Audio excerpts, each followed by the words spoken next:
नांदणी हद्दीत मावा विक्रीवर कारवाई, पानटपरी चालकावर गुन्हा दाखल। नांदणी गाव हद्दीत अवैधरित्या मावा तयार करून विक्री करणाऱ्या पानटपरी चालकावर शिरोळ पोलिसांनी कारवाई करत गुन्हा दाखल केला आहे। या कारवाईत तयार माव्याच्या पुड्यावर रोख रक्कम असा एकूण 5,130 रुपयांचा मुद्देमाल जप्त करण्यात आला। पोलिसांकडून मिळालेल्या माहितीनुसार दिनांक 16 एप्रिल रोजी सकाळी 11:35 वाजण्याच्या सुमारास नांदणी गाव हद्दीत भारत बँकेजवळील मिलन पान शॉप येथे ही कारवाई करण्यात आली। संशयित आरोपी अनिकेत दिलीप धर्मे वय 25 राहणार 8वी गल्ली राजीव गांधीनगर जयसिंगपूर तालुका शिरोळ हा आपल्या पानटपरीवर सुगंधी तंबाखू, सुपारी व इतर पदार्थांचे मिश्रण करून मावा तयार करत होता। सदर माव्यावर कोणतेही लेबल किंवा वैधानिक इशारा न लावता तो विक्रीसाठी तयार ठेवण्यात आला होता।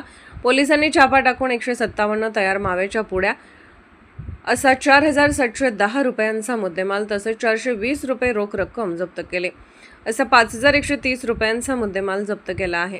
या प्रकरणी पोलीस कर्मचारी सुशांत सुरेश ठोंबरे यांनी दिलेल्या फिर्यादीवरून शिरोळ पोलीस ठाण्यात संशयित आरोपी अनिकेत धर्मे याच्या विरुद्ध गुन्हा नोंद करण्यात आला आहे।